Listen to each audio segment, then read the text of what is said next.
Well, good morning, everyone. Welcome to the session 2 of the Emerge Stronger Restaurant Bootcamp. I am Nicole Hall, Business Development Manager, Restaurant Retail for the Economic Development Corporation of Prince George's County. I welcome you. Good morning. I'm here with Tom Rakowski for session 2, and we're going to be focusing today on pivoting in the new reality. New revenue streams. We've probably said pivot more in the last 6 months of our lives than we have our entire life in general. But we were really excited to have you here. Just so you know, this session will be recorded for distribution later. So please feel free to take notes in your workbook, but we'll send out a link to the webinar post closing. Just some general housekeeping rules. All participants will be muted for your microphones, and videos will be disabled. We will have a question and answer session at the end of the webinar, but during the webinar, we'll have periodic stops after certain sections where you can type your questions in the group chat or use the question and answer feature in Zoom. Also, if you have any pointed questions or need some follow-up from me, I am here as a resource to you first and foremost as a county employee. So please, my email is listed there. Please feel free to reach out to me with any questions or just in general resources that you may need. Access to the webinar will be available on the Emerge Stronger library, and we'll send that link as well, and it will be in the chat box during the presentation. The Emerge Stronger Bootcamp emerged out of a need for businesses in the community. It is a partnership with the Prince George's County Economic Development Corporation, FFC First, and Bowie BIC. This webinar is at no cost to you, but it is not a free program. I'll say the difference there. This is a sponsorship presented by Pepco Holdings that provided a great wealth of resources and consultation for restaurateurs through that sponsorship. So we thank them for their partnership and our fellow co-sponsors of FSC and Bowie BIC. Go to the next slide here. It shows our agenda, our workshop series. So this is a 4 webinar series. This is session 2. We'll be focusing on the revenue streams, but in 2 weeks, we'll come back with Tom and we'll discuss new approaches to operations and customer fulfillment. Very important from a restaurant standpoint. And then the last session on October 21st is procurement, best practices for purchasing. You got to buy right to sell it right. So we're going to be focusing on that in our last session. And just so you know, the workbook that we sent out to you as a link in your invitation follows this entire workshop series. So please use your notes. There's tools in there to help guide you through the workshop series to help you build that strategic plan, because ultimately we want you to emerge stronger post this pandemic and really hit the ground running for Q4 of 2020 and then really knock it out of the park starting in 2021. So we're really excited to have you here today. I'll turn it over to Tom, who will introduce himself, and welcome everyone. Welcome. Thank you so much for that kind introduction. Again, my name is Tom Rakowski, and I work for the SBDC and in Maryland, and it's actually a countrywide organization, but I'm here, in Maryland. I'm a lifelong Marylander. I love food. I've been cooking food since I was 16 years old when my mom was training to be a nurse. And it was just something that just came really natural to me. And again, I was always more worried about the food than anything else, and it really forced me to go through a lot of what a lot of you are going through now. Again, I work for the SBDC, which is really breaks down into 3 things that we do. One is training. Some of the, like this, we would do a training seminar. We could do webinars. We can go into places and do training, either virtual right now. We also do counseling, and that is coming in, doing assessments, looking at business plans, marketing plans, doing evaluation. And again, all this is a free service, especially during COVID-19, is 100% free. And then finally, we do that technical assistance of looking at loan packaging, banks, grants, government procurement, market research. We got a great market research out of Texas that just gets incredible information. If anyone is interested, again, SBDC, sign up. So talking about today, so today's agenda, we're going to create new and expanded revenue streams. And it's looking at those two things. One, expanded, what you already have and making it better and larger. And then new, what else can you do to get money in the front door? And then secondly is pivoting to the new reality. And we've heard this term, new reality. It's here. I mean, we're living it, and we just need to manage through it.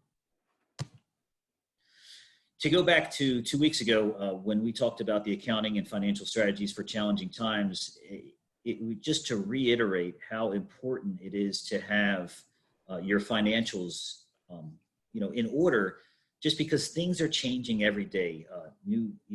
New money's becoming available, grants, and we have to be ready to be able to pivot into having this, having the resources together to get on, be one of the first ones in line to get those resources. So, profit and loss statement, balance sheet, using that declining budget, having all these, on a weekly basis, monthly basis, quarterly basis. So when things do come around, you can just, hey, here's all this stuff. That's why it's so important to have this information.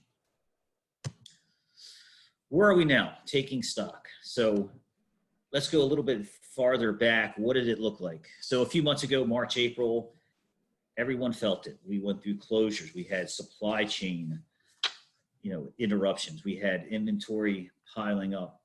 Heck, if you couldn't sell it, you were worried about it going bad. And we were really in survival mode. And we talked a little bit about that, being into that scarcity mode, just surviving. What it looks like now is we're reopening. It's a phased reopening. We're seeing a huge uptick in pickups and deliveries. We have some outdoor seating available, and we're really into that recovery phase. And then we're going to talk about where are we going? Perceptions versus reality, meaning that, for some people, what is 75%? Well, the perception is, well, you can open your restaurant 75%, where the reality is, well, not if I separate my tables by 6 feet. Looking at what the new customer behaviors are. And some of that can be, geared to increasing revenue. Obviously, people are going to be getting food delivery for the rest of their lives who never ordered it before, just because they've done it. It's in their phone now, it's on their computer, and they just hit a button and it's become convenient. So being a part of that movement, pivots to permanence. I think, my belief is that the ability to sell alcohol and liquor is going to be with us. They're not going to take that away. Don't quote me on that. I'm not by any means work for the government in that aspect, but it definitely is something that I believe will be with us moving forward.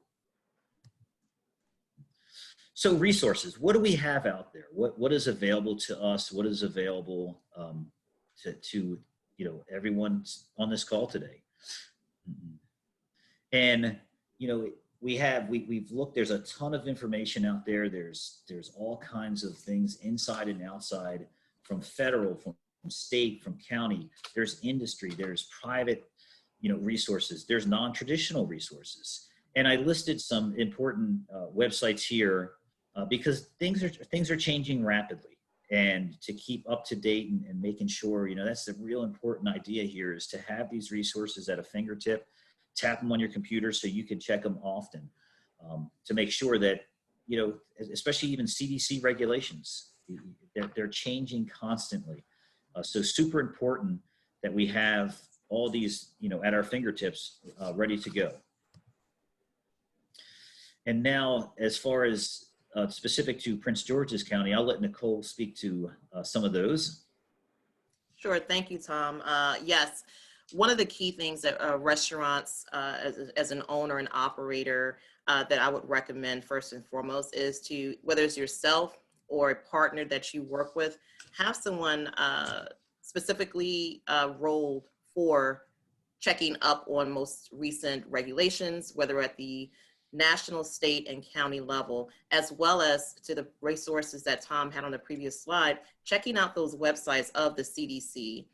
the Restaurant Association of Maryland, the Restaurant Association of Metro Washington. They have a ton of great resources there that they post pretty much daily to keep you on the pulse of what's going on in your region, as well as within the restaurant industry. From a county perspective, my role first and foremost is to be a resource to you. But we have a lot of great programming, some of which were born out of the COVID response. Out as a COVID response. So we also have our Emerge Stronger campaign, which has been a wonderful, wonderful platform that we've developed at the EDC in partnership with FFC First and Bowie Bick in sponsorship by Pepco Holdings to provide business counselors. You can speak to a business counselor that has a ton of information, whether it's legal, financial. It's basically a panel of business experts across different subject matters that you can schedule 45 minutes to an hour sessions with every Monday. So we have the calendar posted on a Emerge Stronger website. The link will be in the chat box, but you can schedule time to speak with a business counselor with Emerge Stronger or with one of our other partners, SCORE, which has been a great resource here that we've utilized for many webinars as well as trainings during COVID and beyond. You look at from a business training campaign or opportunity, we have our Emerge Stronger and our Capital Matters, which is a huge, huge resource. Our FFC partners are spearheading the Capital Matters workshop series, which starts on October 2nd. It's every Friday, and it's basically 7 sessions of strategies that can help stand up your business. Everything from successful loan packaging and strategies, grant loan and compliance reporting, as well as sources of credit. So just great, great information that, again, is free to you, but at no cost, is at no cost to you, but it's not free. It's all through our sponsors over at Pepco Holdings. So we really appreciate them. Another program is our Buy Prince George's campaign. And if you have not registered your business on there, you are missing out. The whole goal of this program is to keep the dollars and ecosystem going in Prince George's County. If you need a printer, a marketing person, a social media agent, a web developer, e-commerce, supply chain, anything you need to help your business operate, we want you to support a Prince George's County based business in doing that. So we've created this network where you can register your business here in Prince George's County. So if anyone is looking for a printer company to print out new menus, or a delivery company, or whatever you may need for your business, we ask that you go to Prince George's, Buy Prince George's. The link will be in the chat box as well for you to register and really keep those dollars in the county and support other Prince George's based businesses, because we all can really help each other.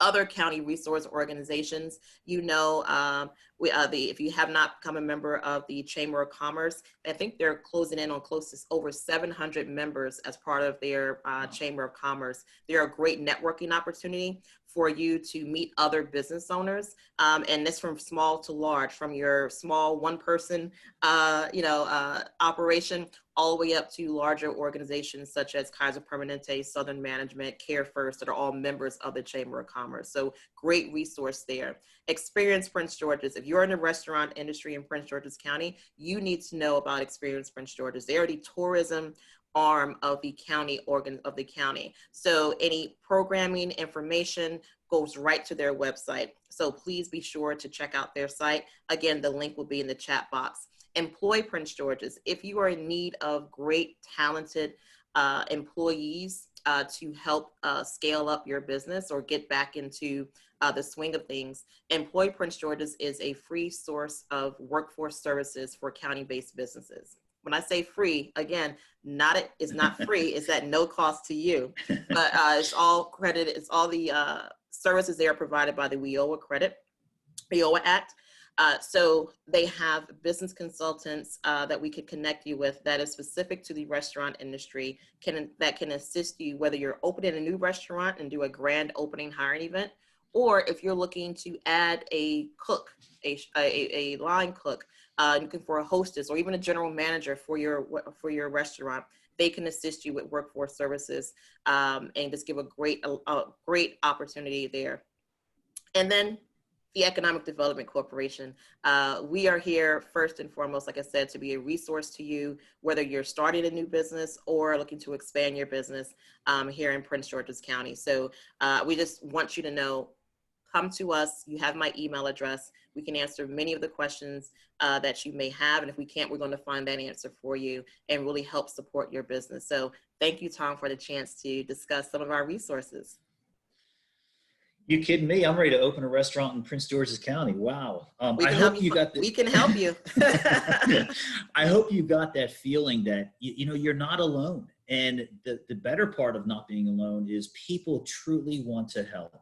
And, some of these resources up here, like the Dining Bond, where, James Beard Foundation, a lot of these are private, organizations. Some are for restaurants specific, some are for restaurant employees. There's a lot of good people out there, go tip them, who want to, make sure that the restaurant employees are taken care of. Again, and if you didn't hear it loud and clear, is go out and ask for that help, get a counselor. It's free, or I'm sorry, it's at no cost to you, but not necessarily free.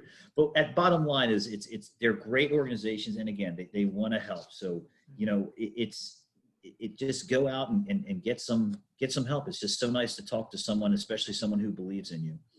Thanks again, Nicole. Thank you. So as we talk about resources, and we're going to refer to page 6 here in the workbook. If you don't have a workbook, no big deal. You can just jot it down on a piece of paper. And if you don't even have a piece of paper, you could just do it in your brain, in your mind. And we've sent the link in the chat box. Awesome. So what resources do you need, and do you need them for? Think about, what do you need for your business? Is it a new web page? Do you need, heaters? We talked about heaters. Do you need a new POS system? What about your staff? Does your staff need a new equipment? Gloves, masks? What about yourself? Do you just need a day off? Do you need, time for yourself? Close a day. Or, specifically, maybe you need a personal laptop or a tablet now that you're moving around the restaurant more and more engaged. So if you have, any of those ideas, try to get at least 1 or 2 down in each category. And we'll refer to those later. So again, for your business, I use the example of maybe heaters for outside if you have, a patio. For your staff, maybe they need some kind of equipment specific items. And then yourself, making sure, you're taking time for yourself to both make yourself better and your job better. The starting point. So as we go through this and we are looking at what our needs are, as we identify those needs, we got to make sure that we're also into the new break even. And what does this mean? It means that, you have to figure out and make sure that the changes you are making are both, good for your staff, good for your business, good for your people, and make economic sense. And, this number necessarily that you're coming up with is not going to be 100% fixed, because as you know, things are changing, costs are changing, environment is changing. But again, it's that accurate, we'll go back to session 1, it's that accurate and up-to-date accounting information. Your sales experiences are required to calculate a great break-even point, all right? And there's a reference to page 7 on figuring out, what that break-even point is and how to get to that number. And again, we're going to go back to our old friend, Mr. SWOT. So again, the SWOT analysis is something that you're probably using on a daily basis and not even realizing it. And again, it goes over your strengths, your weaknesses, your opportunities, and your threats. And there's a section on page 8 in the workbook. This is a constant changing model and mindset.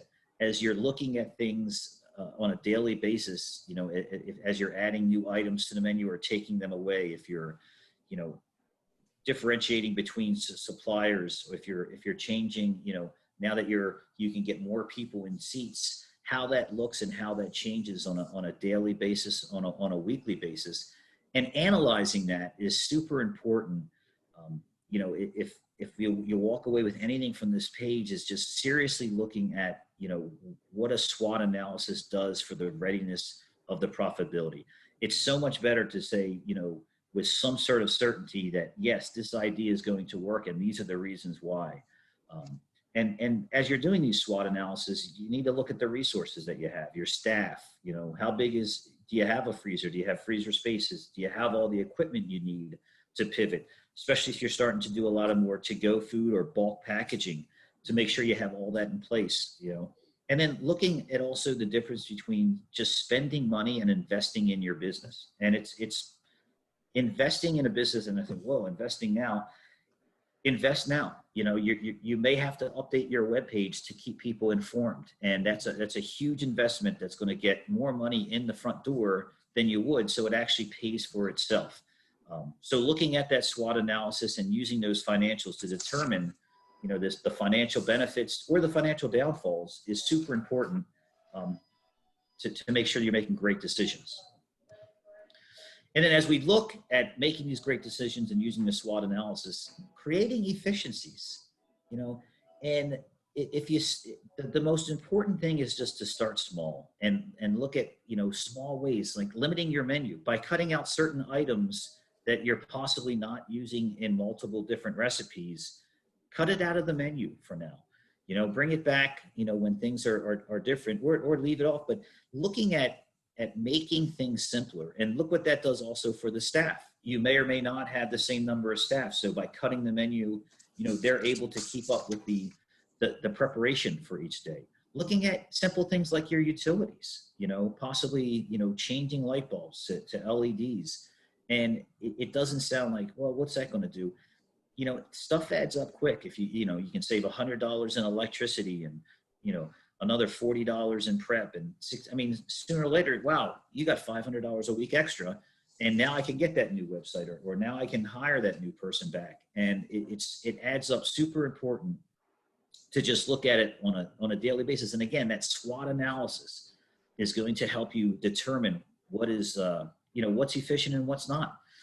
Big ways are consolidating labor costs. And, that could be either buying different things that you used to cut in-house and buying them pre-cut, renegotiating your lease.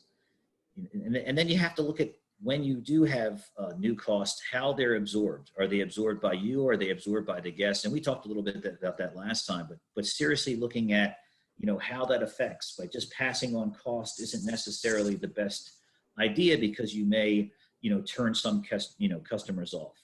But the most important thing I could say is just communicating openly with your guests about what their ordering method is also helps. A lot of you, if you're using, the Grubhubs of the world, you're paying 30% to have them. And to put a note onto your website to say, hey, if you come in and you pick up your food, it saves us. Or if you order through this method, it's going to save us, and make us, able to be in the neighborhood longer.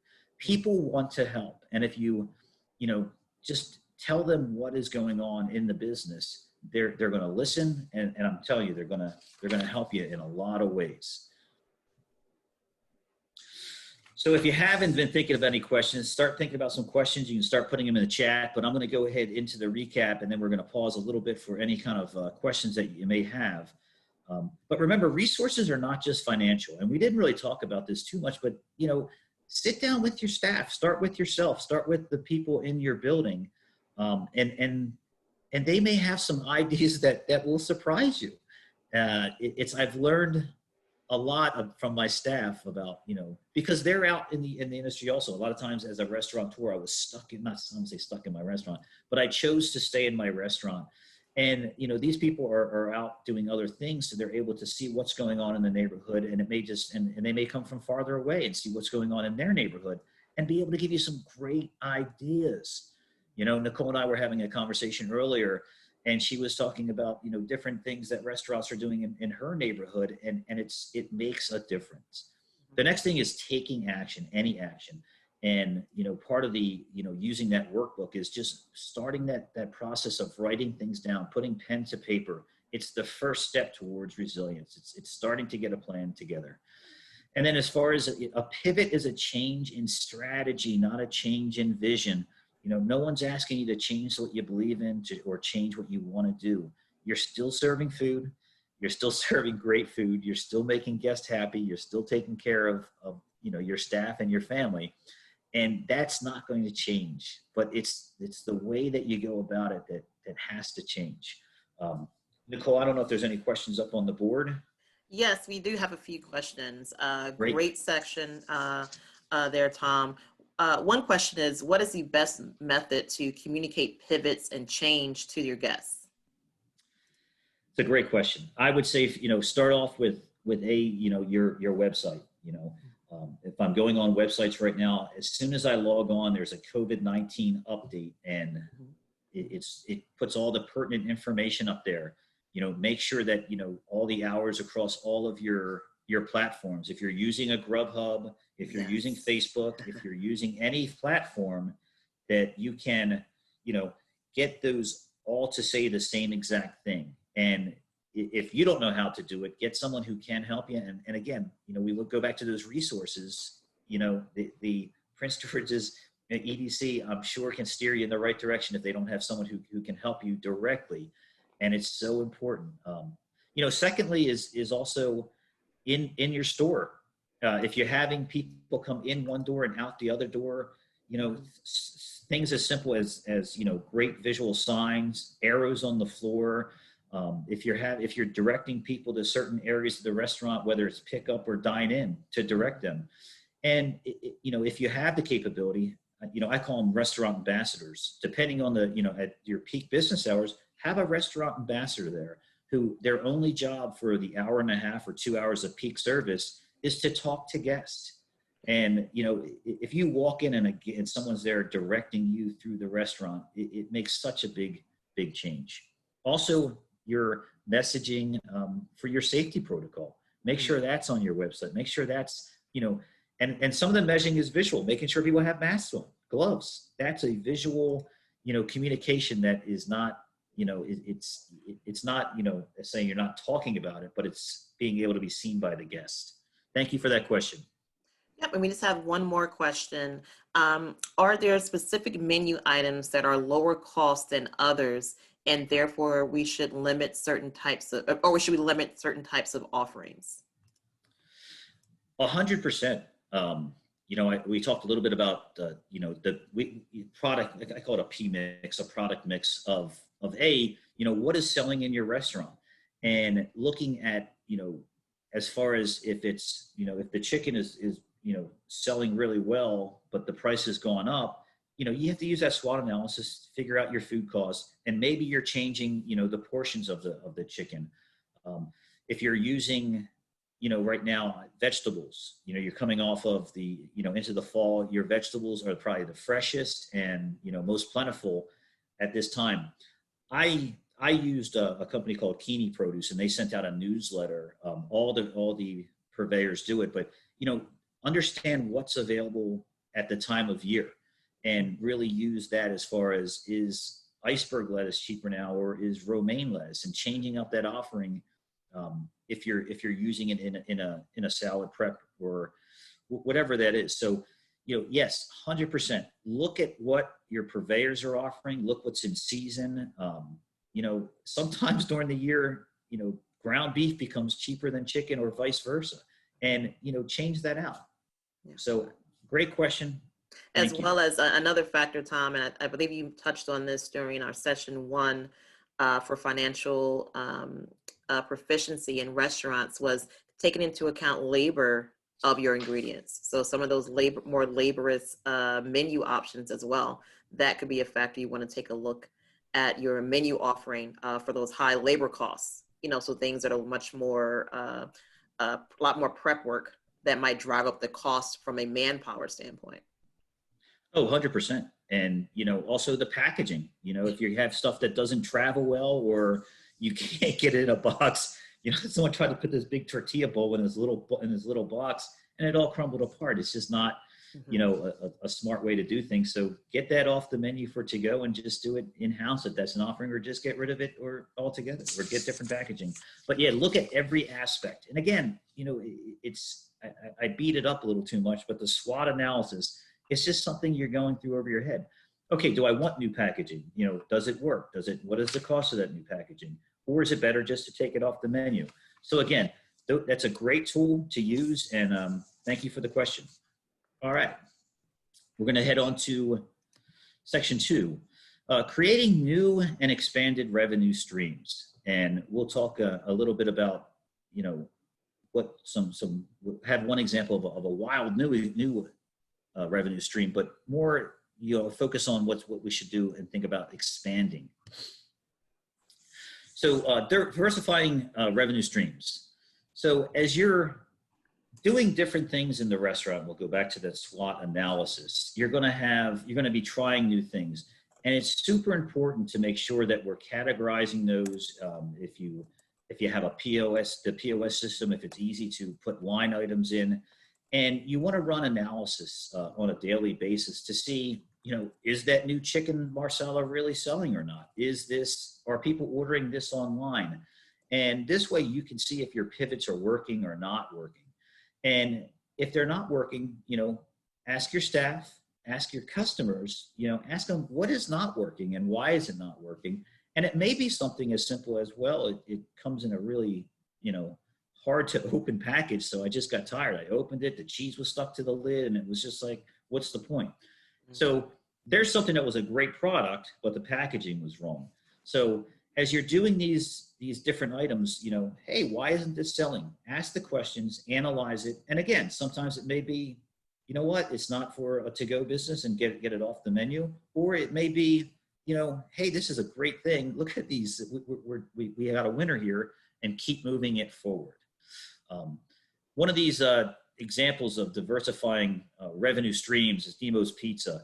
And as you can see, the gentleman there has a face shield on. And he had pizza ovens that obviously are at a high temperature. And they're able to do more than just cook pizza. And what he did was they decided, and this was back in April, so it was pretty early in the pandemic. And as you recalled, a lot of the news was, man, we don't have enough supplies, we don't have face shields. And so what they did was they made face shields in their pizza oven. It was hot enough to melt the plastic and bond it to the face shield to the head. But they went a step further. So then they took that a step further and they started delivering them to the front lines with food. So what did this do? This not only was goodwill, it got their name out there. Heck, I'm talking about it now. And, it was able to do something good and supply, face shields. Now this is an extreme. This isn't everyone to go out and make face shields. But what it does say is what else is available, to us in this building. And I gave this example because as school started, one of my friends who has a restaurant, they don't open until almost until the afternoon, until 12, but they were able to, let the kids and their neighbor kids and one of the girls who worked there come into the restaurant and use the internet. They were able to watch them. And then, as the one lady's shift ended, she was able to take care of the kids. They opened the restaurant. And, there's a something that cost, the restaurant nothing, but it was able to, help a neighbor. It was able to help an employee and take care of their own kids. So it comes in a lot of ways. It's just not financial sometimes that you look into this. How do you get to these points? There's a process involved. So how that process looks is, again, take that inventory, not only of what you have, but of your people, your supplies, your neighborhood, what's going on, the weather. Consider if you had to start all over again, and it wasn't necessarily in a restaurant, what would you do and how would you do it? All right. And as I'm talking, gang, this is reference to workbook pages 11 through 13. Don't be afraid to dream. Be creative. Some of the craziest things, ideas, or people thought were crazy ends up being, some of the best. Don't be afraid to fail. If anyone uses Post-its, it's a 3M product, but the scientist at 3M was trying to make a glue that would never come apart. And instead, he invented a glue that would stick to the paper and have it stick to other things. So And three, and Post-its everybody uses. It's a huge industry. So his failure became it's one of the main inventions of 3M. So don't be afraid to dream. Don't be afraid to be, a little bit creative, and play with that entrepreneurial mindset. What got you here in the first place? How did you decide to open the restaurant, get into business? And don't censor, don't knock down your ideas too quickly, or those of other people. Why wouldn't it work? I say, instead of saying no, say now. Try it now. Take a look at it. There's a restaurant, Clover, and they're based out of Boston, I believe. But one of the things they do is they have people come into their restaurant. I don't think they're not doing it right now, but in part of maybe you could do it virtually, and have your customers giving you real-time feedback on how things look. And how many times have you looked at a plate and said, hey, do I like this here? Do I like this here? And you could just ask guests, and have fun with it, and have, if everyone is feeling part of the community, it's going to be that much easier to want to help. All right. Start simple. The easiest progression is to, beef up your to-go business, beef up your website, beef up your online ordering. That's a natural progression. And I'm sure everyone here is doing it, but take a further look at it. One thing that I learned from one of my staff members was, they came in, they said something about the website, and I'm like, wow, I never knew that. So at least once a month now, I went back and ordered food through my own website. And you may find some things that are not, wow, I didn't know that was there. So by doing it yourself and working with the staff and getting into those items, you're going to learn some things. And then, what is your biggest challenge or risk? Write it on a piece of paper. What's your biggest pain point? And start chipping away at those items one by one. And, Tony Robbins uses it. It's your problem may be huge, but if you start chunking it, if you start taking it 1, 2, 3 bits at a time, it becomes so much more manageable. And hopefully there's some good exercises in there. And again, just get that pen to paper and start writing down ideas. And don't be afraid. Don't be afraid to dream. Don't be afraid to ask for help. And it'll be so much better. Talking about dreaming, dream. I'm sure everyone's heard of the car Tesla, but it's named after a scientist named Tesla. And even Einstein did this. They used to visualize. They used to just close their eyes and visualize what is a great looking, dish look like? What does busy look like? What does painless service look like? What does smiles on my team members look like? And as you visualize that, you're going to get some ideas that you may not have thought in the beginning, that you may see stuff in the restaurant that you never saw before. And I'll go back to that penny analogy. I mean, if I asked you what's on the front of a penny, you could probably tell me some things, but not to high detail. So get highly detailed in your restaurant. Instead of walking through the front door that you walk every day, take a different way. Walk backwards, walk around your restaurant, and see what you could change to make things just that little bit better. Brainstorm. Again, you have a great team. And when I was employed, I always thought I could do it better than the boss until I became the boss. But they have ideas that, again, not to be, simplistic, but, they see things differently than owners and operators. So they may jog your brain. It may not be the end all, but it may get your brain going in the right direction. All right. And remember to get out of, just your head, because, it's said if you just think about it, or if you just talk about it, it's a pipe dream. It's just a thought. But if you write it down, if you're drawing pictures, if you're outlining it, if you're scheduling it, then it becomes reality. Step 2 of this process, engage for buy-in and clarity. And it's buy-in from everyone. It's buy-in from your purveyors and suppliers. Again, a lot of these purveyors are in the same situation that we are. And what you need to do is see what you can offer and what they can offer, and work as a partnership. And possibly, maybe they have some bulk items that they're trying to get rid of that you can sell on a retail side. Heck, if I could come to a restaurant and get dinner tonight, and then maybe get a packaged dinner and mozzarella sticks and some packaged stuff to go, for lunch for my kids the next day, and maybe another dinner, you just took a, $50 meal and, for two people, and turned it into $150 meal. And, it took you nothing else to do that. So talk to suppliers, talk to your, supply chain, and see what's out there.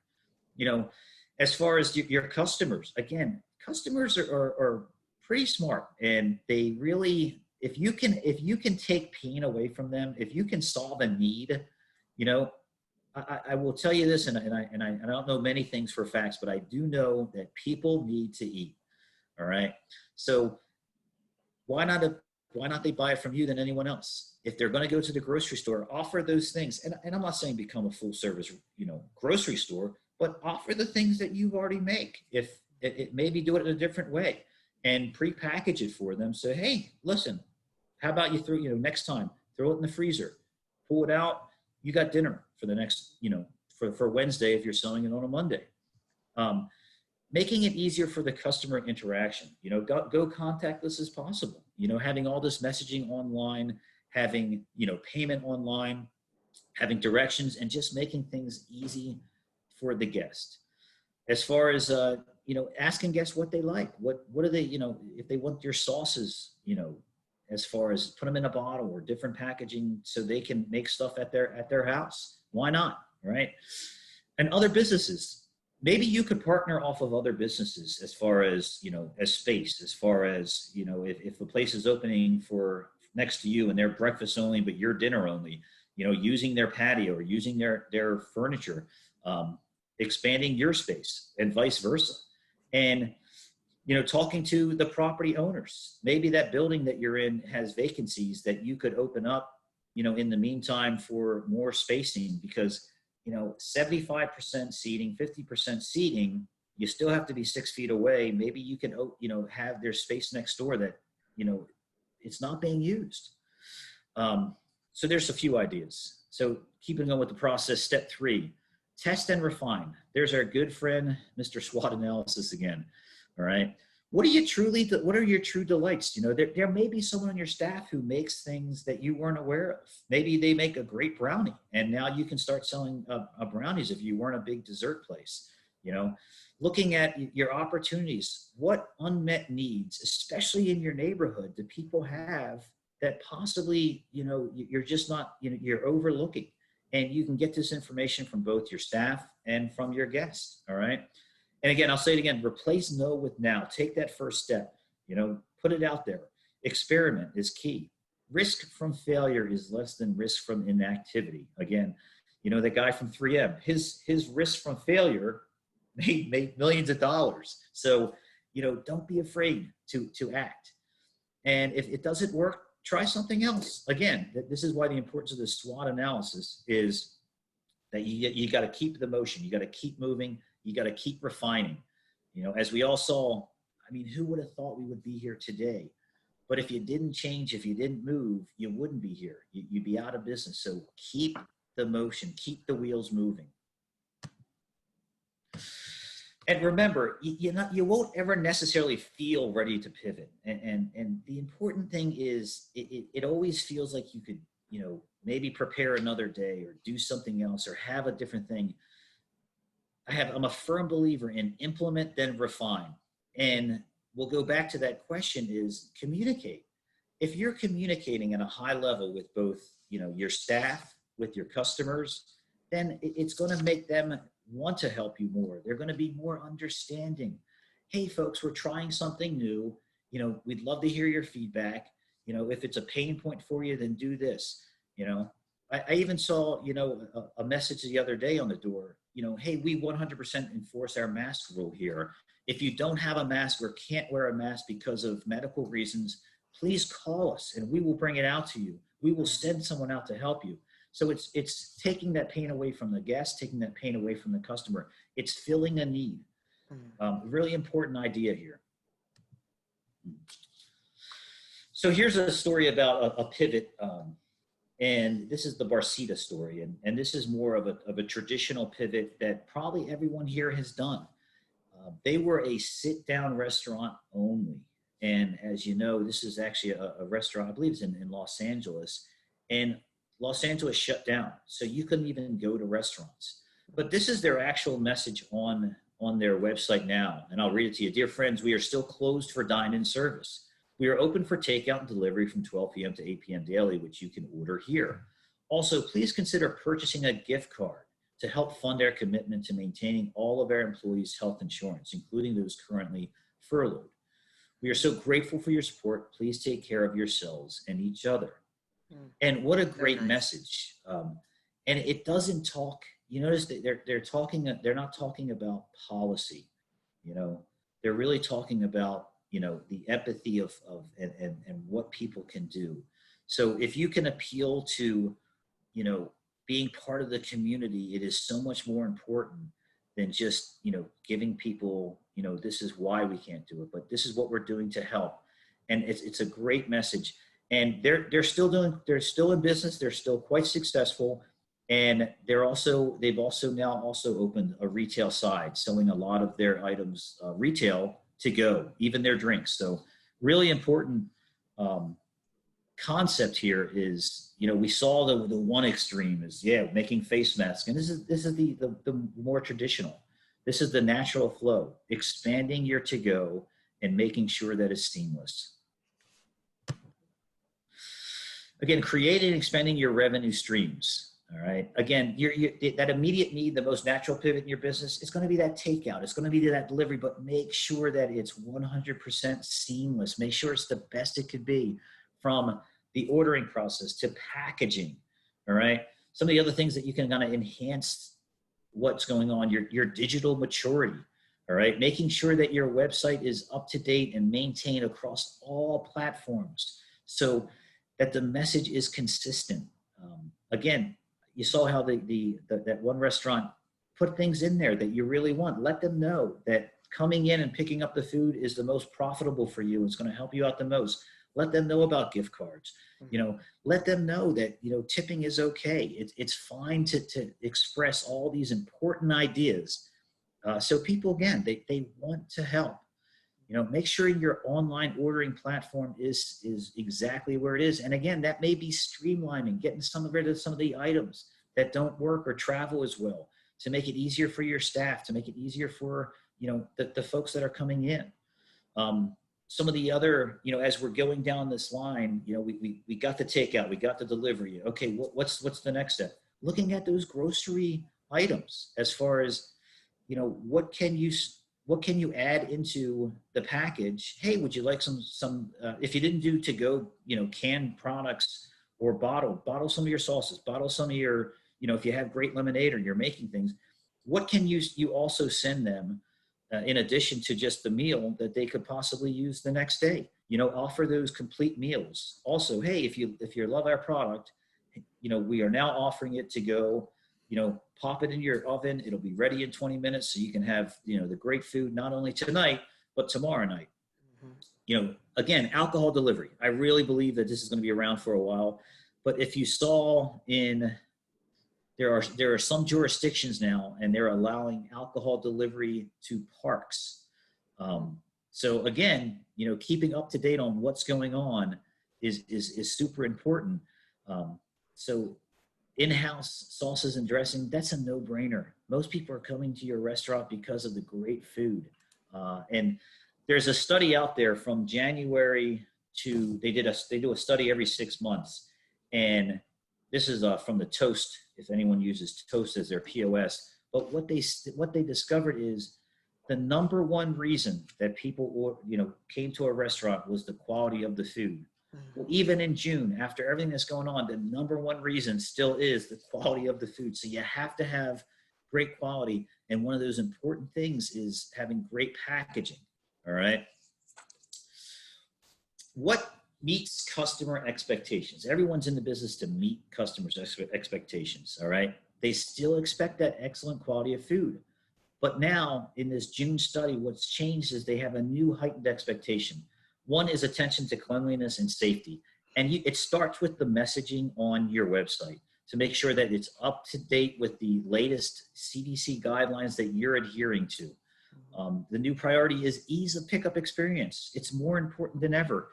If you never had a to-go area or a place or curbside parking, a lot of jurisdictions are letting you block off places for your restaurant specific, pickup, blocking off streets. I'm sure you used to all seen people blocking off streets.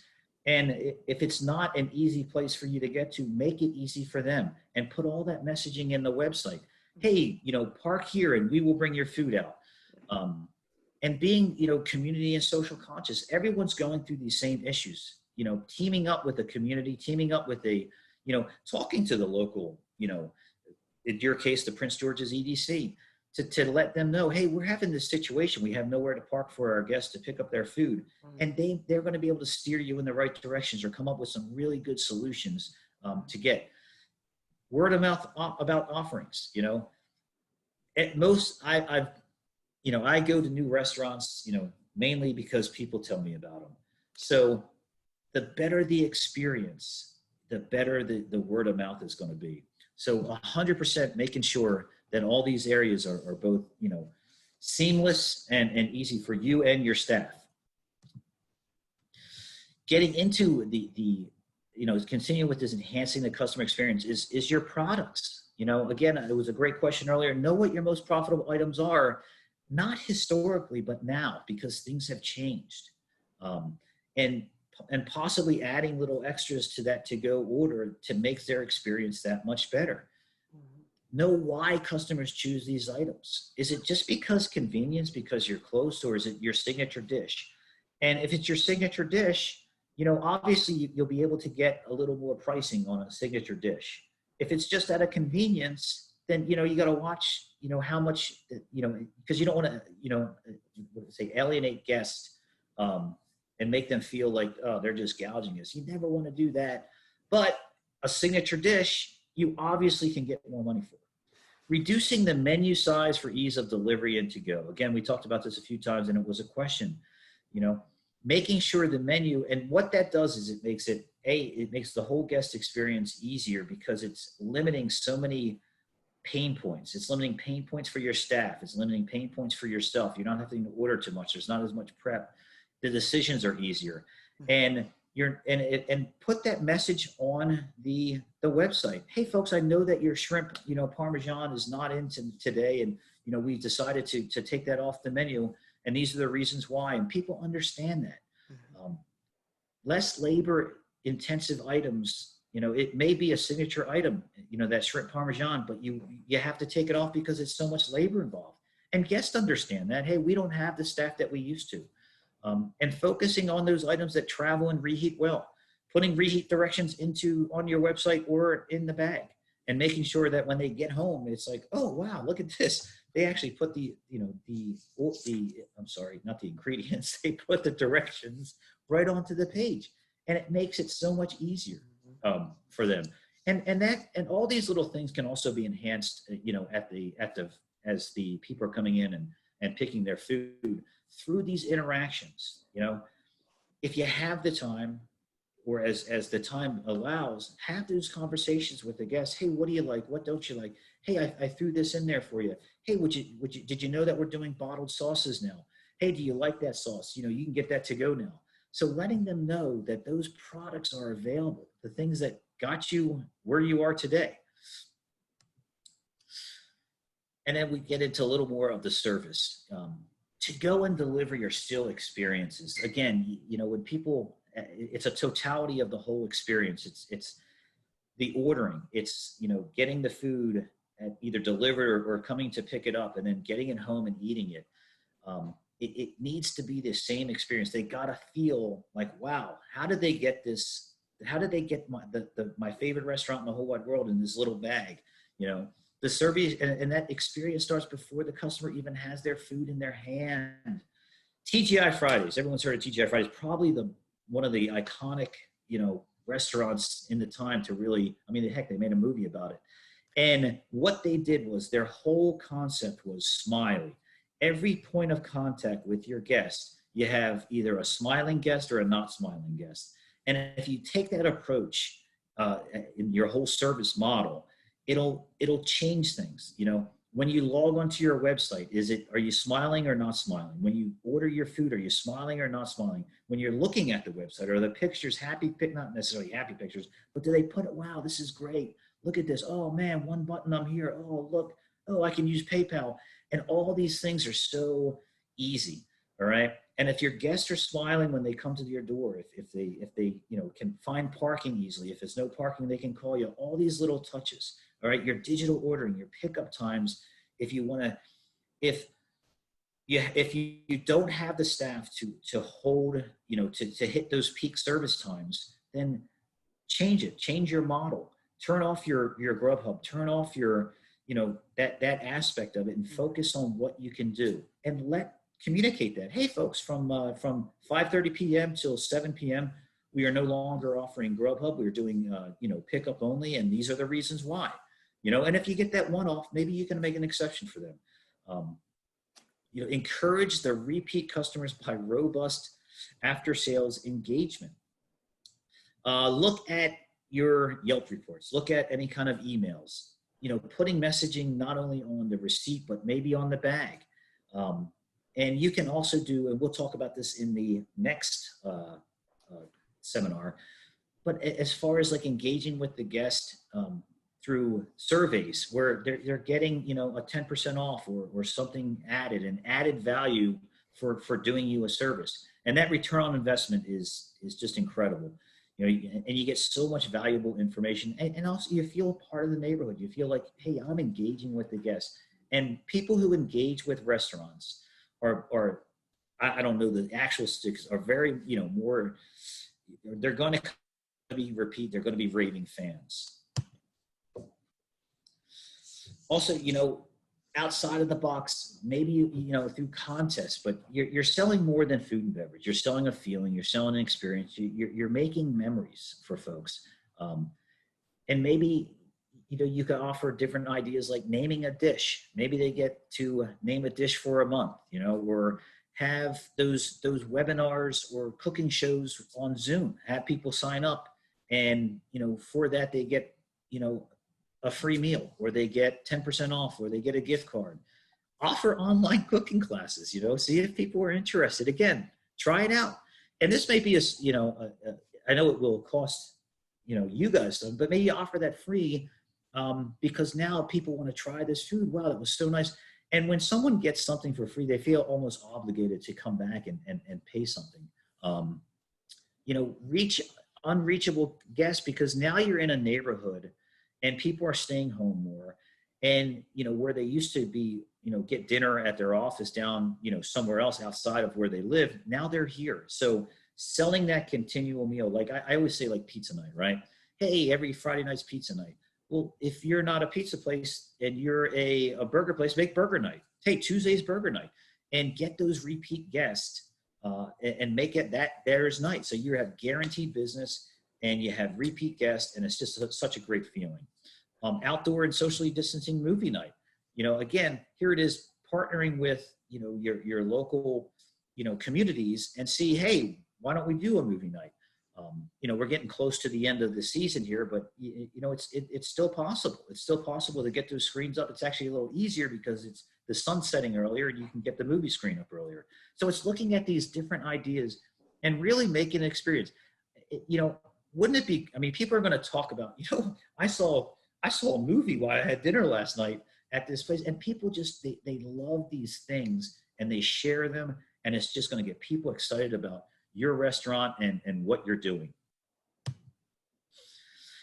You also need to pivot your people, not just your products. And, if you had like that example earlier with the place in LA, if you have a restaurant that was typically just a sit down service and you had all these waiters, but then, you had to get rid of waiters and convert them to go people, or maybe you could even show them, light prep. But look at your schedule. Look at the responsibilities as school's starting. What are your responsibilities of the staff? We asked what are the needs of your staff are. Make sure that your staff is happy in the position that they are. If you have to pivot them, and ask them, hey, is there somewhere else you want to be? Or is there a different time? And also you need to train the processes and best practices for delivery to the staff to make sure that they understand, what's going on, how the product. Cook some food, if you're doing employee meal, if you don't do employee meal, try it this time. Cook all your food up, put it in to-go packages, all right? Let it sit for 15 minutes. All right. And then open it all up and have employee meal and talk about it. As you're getting ready for the night and you're having an employee meal, here's a great way to not only, you're feeding your staff, you're making them happy, and you're getting important information about how your product either traveled or how it looks like, once they get it, to their house. So real easy way to do that also. I'm sure a lot of you have been out into other restaurants. I'm sure that in your community, and I just want to bring Nicole back in and really just kind of talk about best practices to go on delivery. Nicole and I were talking over the past week about different experiences that we've had going out into the neighborhood and ordering to go. Mhm. So we're just have a little conversation here. And again, if anyone has any questions or if you have, more importantly, best practices, something that you've seen out in your neighborhood or you're doing in your restaurant that you seem to like, wow, people really enjoy this, throw it in the chat box so we can speak to it. But Nicole, how about when you go out and you're going to restaurants, whether it's online or calling it in, what do you like to see from the restaurant that we'll use that analogy, puts a smile on your face? Awesome, awesome. Well, food always puts a smile on my face. Let's start there. So anytime I have that opportunity to get a great meal, I get super excited. But I think the key right now, I think in any restaurant or food experience is three main things: is the conveniency of picking up, delivery, or even dining in. So that customer experience, the quality of your food. So really, really honing in on, doesn't have to be a huge variety, but I would take a smaller variety over quality, with good quality any day, right? And then consistency. There are certain restaurants I go to pretty much at least once a month, if not more, because I know I'm going to get a consistent product, consistently high quality product in a convenient manner from them. So those are the first three things. The key, I think you mentioned it, is really communication and that consumer experience through the process. So I've gone to, quite a few restaurants. I'm not sure if anyone else on the webinar feels this way, but we've been working from home or teleworking for about 6 months now. And I love to cook and I love food, but I'm quite honestly, I'm tired of cooking, right? So I'm looking for uh, solutions to my food problems from a consumer standpoint. So I'm looking for restaurants that can fill that void and fill that gap for lunchtime. It's another opportunity. It's not just dinner. So are you offering lunch opportunities or meals for those that might want to pop in really quickly and do curbside? I have an hour allocated per day for lunch, or even a half hour. How can we make that a easy and quick ordering process for those customers? The restaurants in the county who we spoke to and have engaged with that are doing well all have three main features in play that have really helped with their success. The one thing is social media. They've really leveraged their social media and their marketing with their customers. I think someone mentioned it earlier in the chat box. Previous to COVID, you really didn't talk a lot about your safety and sanitation protocols at a restaurant. Now with COVID, that is a marketing opportunity for you to show, here is all of the parameters we've put into place. Here is some of the safety protocols we've implemented, not just for our customers, but also for our staff. There's a lot of the restaurants that are doing well and getting new customers in have really been successful with that. The second piece is online ordering. That is a must. If you don't have online ordering on your website, you're behind the eight ball. That's probably about 80% of that success, because folks are looking for those convenient ways to get food solutions.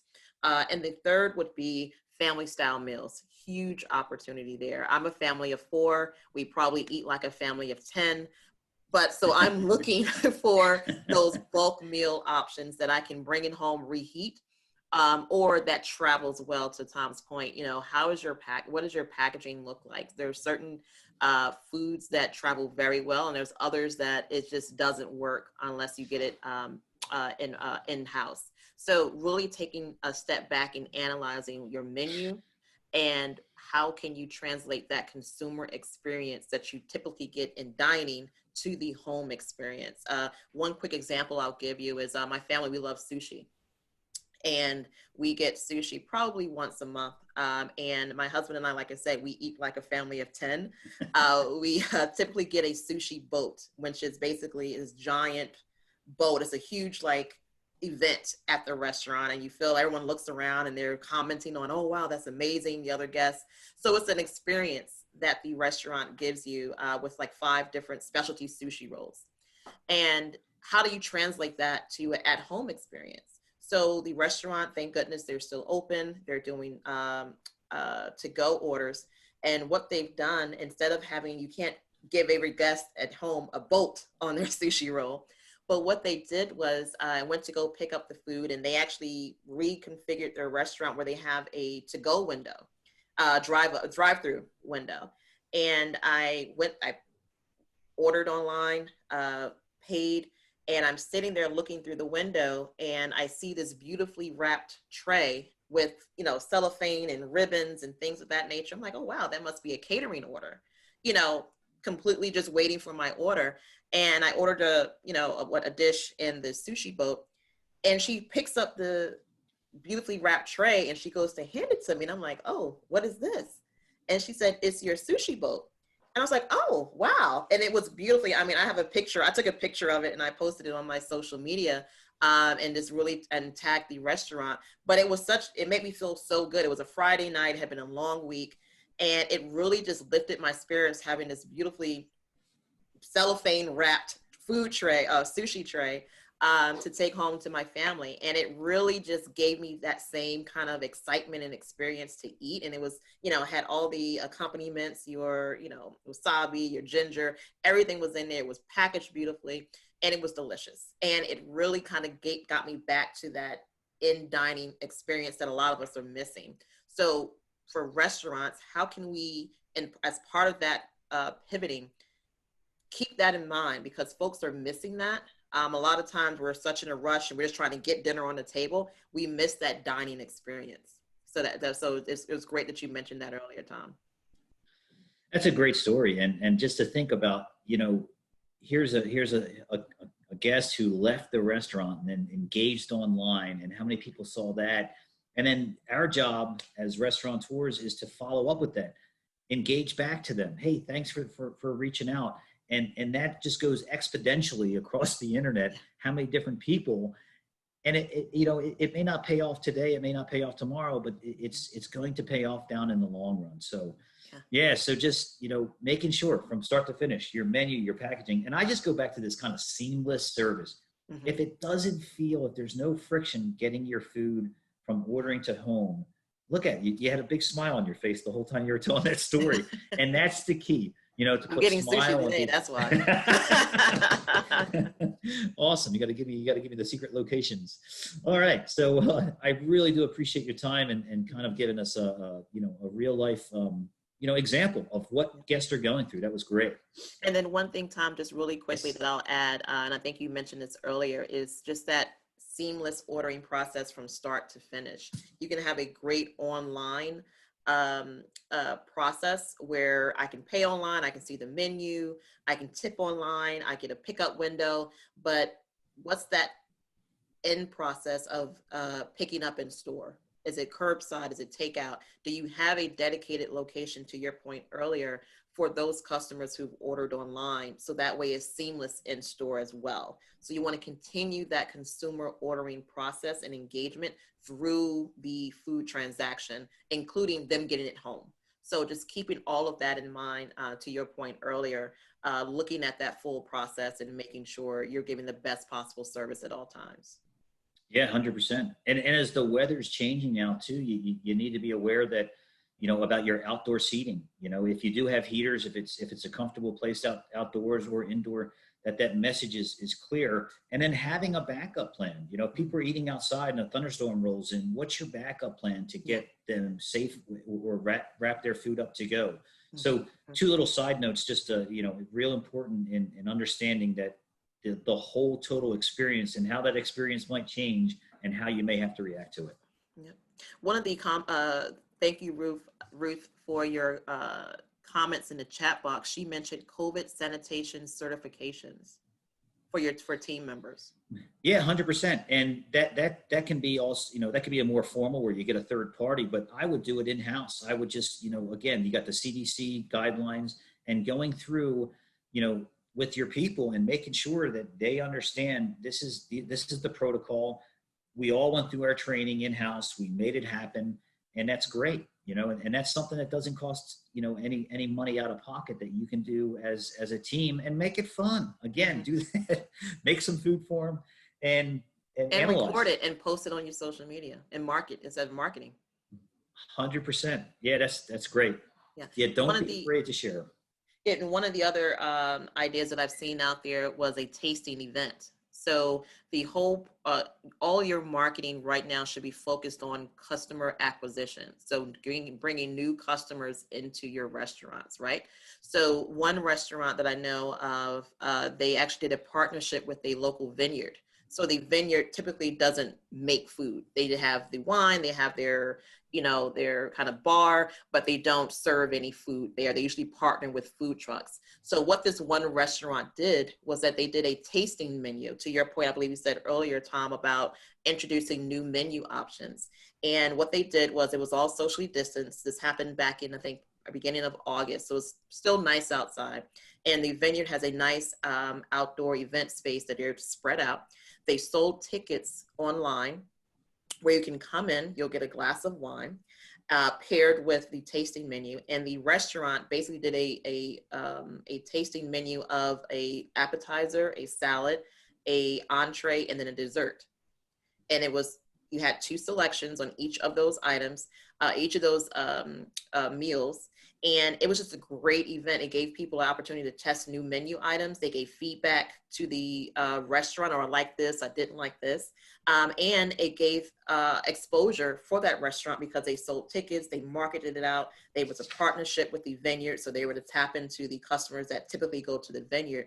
So it was just a win-win. And you not only got feedback on this new menu, but you also probably got some new customers that like the food and is now going to come back to your restaurant and do online ordering to go or even dine in.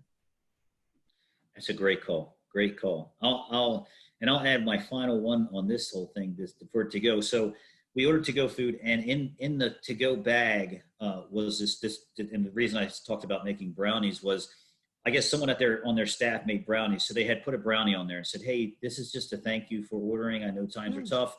But in addition, they put another bag in there. All right. And on that bag, it said, if you have a friend or neighbor who needs a smile, can you please pass this along? And inside was just this little message, and it was great. I took it to my next door neighbor, and then they ended up ordering. And even though it happened that way, I think their message was great, but I think their heart was pure, that they really wanted to thank and they want to survive. So anything is on the table. All right. Awesome. Were there any more suggestions or questions in the chat? No, we're good to go. All right. So then a little more about the fundamentals of communication and engagement. I know we talked a lot about it, and I think it's pretty crystal clear. The message is, if we could shrink our restaurant, all the experience, all the love you put into your food, all the smiles, your staff, the music, and you put it into a bag, what would that look like? And I think Nicole, had a great example of the sushi, and look at it. You can just see the excitement on her face, and she shared that. And this is how you do it. And how do you do that? Like, what are things? Adding brownies, adding a something a little extra. What doesn't cost? A smiley face sticker onto the bag. Maybe you can put a personalized note. If you were a restaurant that waited on people, you didn't just drop the check and leave. You told them thank you. They knew about you. I knew, you had your favorite server, and they knew about your life. Share that with them, especially if they're a regular. Hey folks, thank you very much. We really appreciate, you don't know how much, continuing to serve you means to us, and we really can't wait to get back. So it's super important to pass that message along.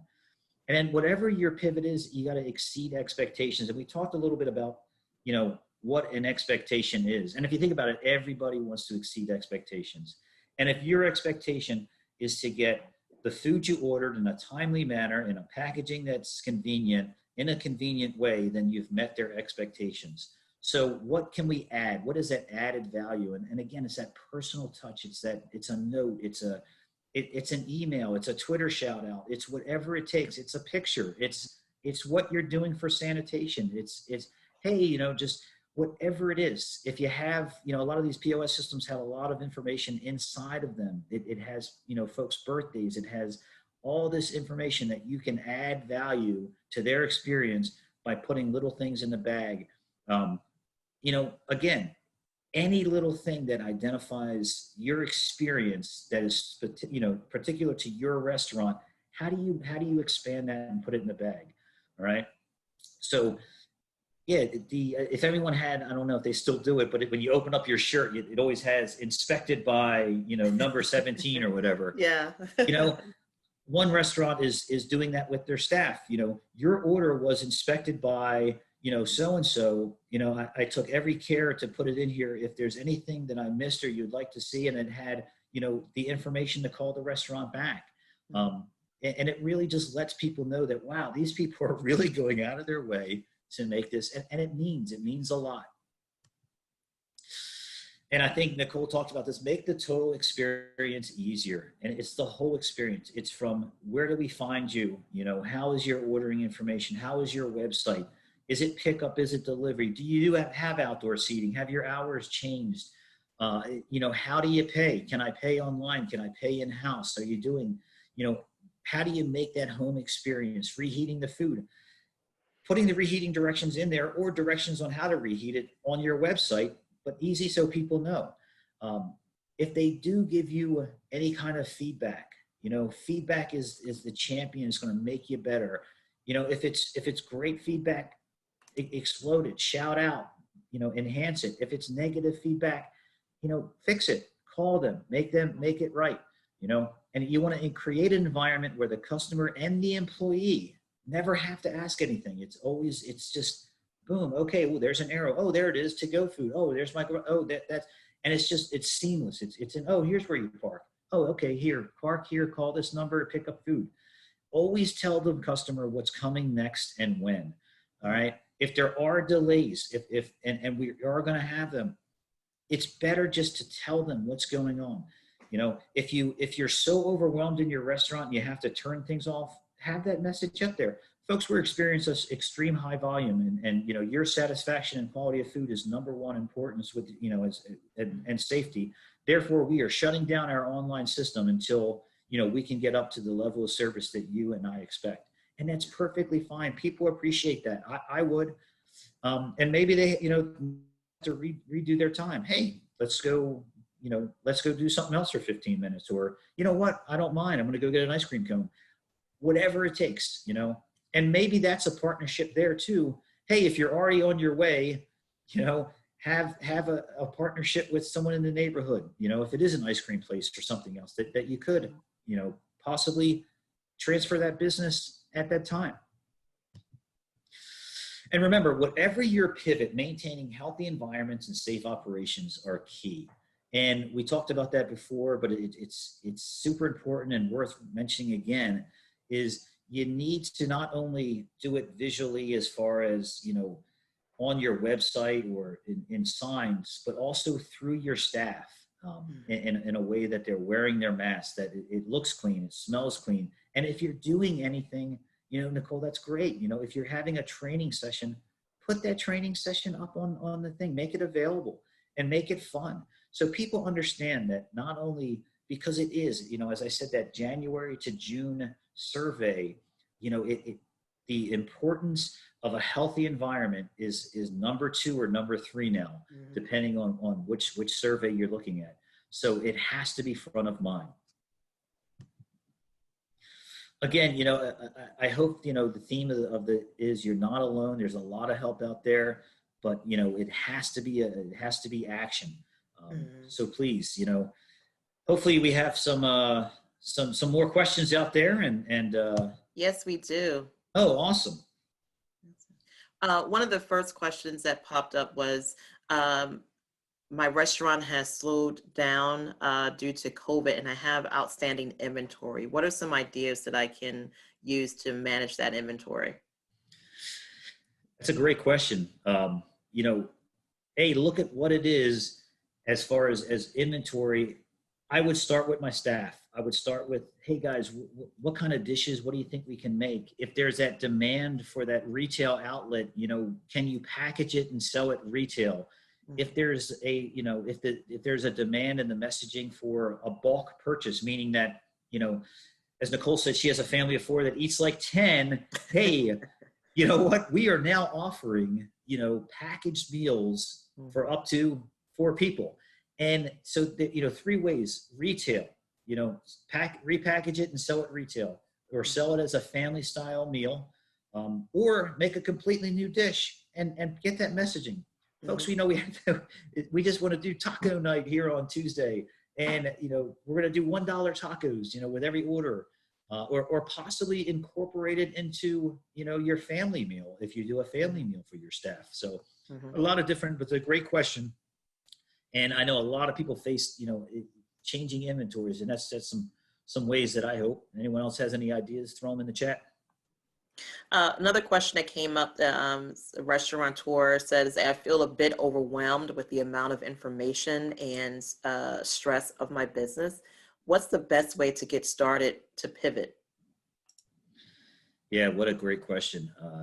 It's again, I hope the message was loud and clear. I think that the best way to pivot is to first understand that you're not alone, and there is a ton of help out there.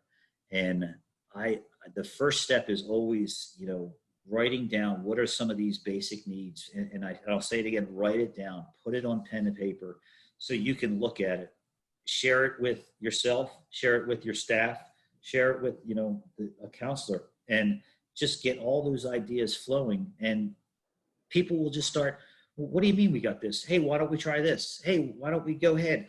Hey, you know what? On my way home from work, I could do 1 bulk delivery. Hey, you know what? Sally and John have a car and they're not, working right now because, we're not waiting tables. Maybe they could become our delivery service. So it's just really, getting the conversation going first, pen to paper, and realizing you're not alone. And there is, this will all end, one day. And another point there, Tom, one thing I've had another restaurant do is, as part of that, solving a problem, right, for your customer. That's the first step, is being that solution oriented business. So one restaurant, what they did is they had a free delivery in a neighborhood.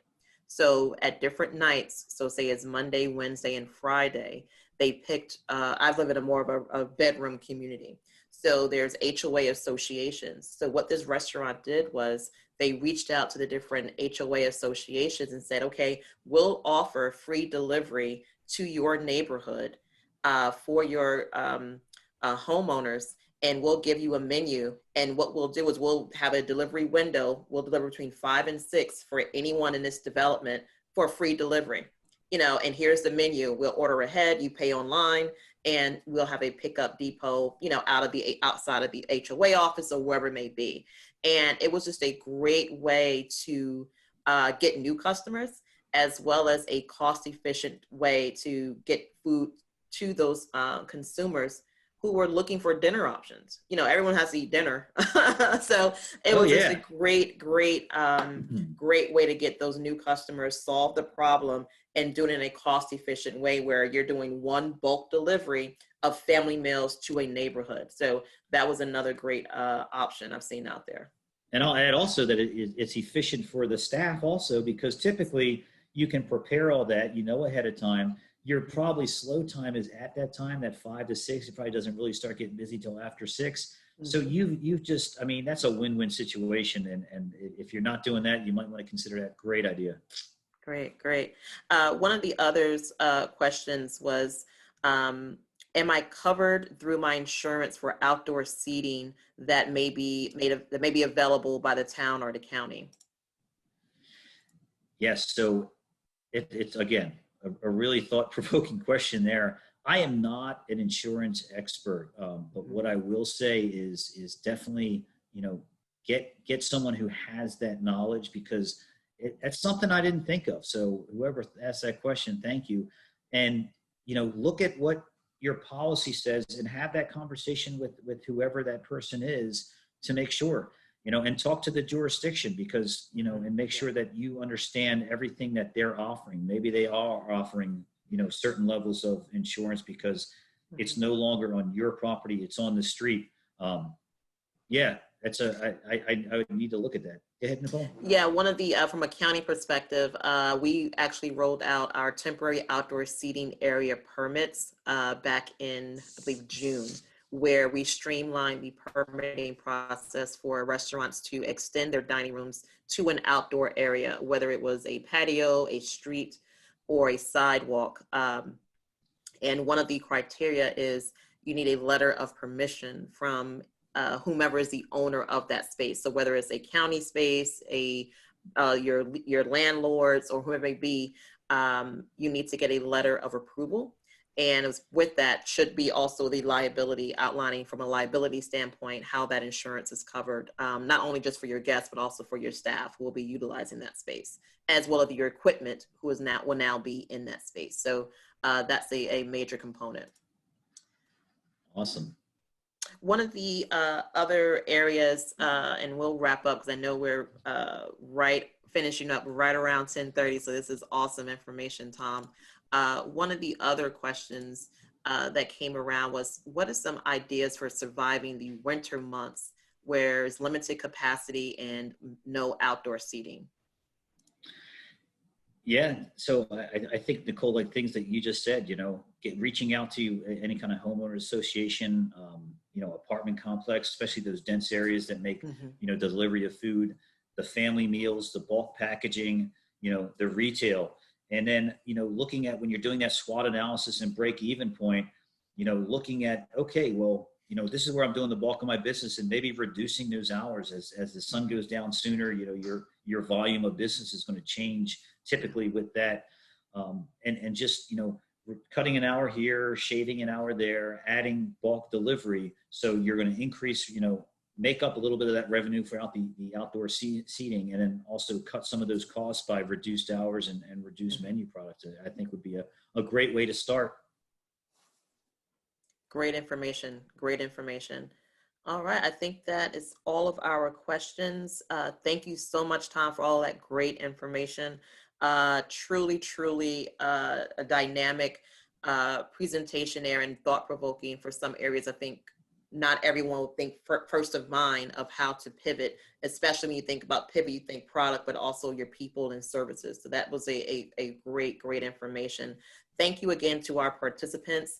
In the chat box, you'll see our survey, a link to our survey. Please complete our survey. We really want to get your feedback on our session, as well as what are some other topics you would like to see presented as courtesy of the EDC. We thank our contributor Pepco Holdings for their sponsorship. As I say, you know, we always want to bring you the best content. We appreciate Tom. We have counselors available through our Emerge Stronger campaign on our website that are available to you every Monday. And we value your feedback. So please give us that survey at the end of the session, as well as be sure to register for session 3 that will be coming up in 2 weeks from today. So it is on our Emerge Stronger website.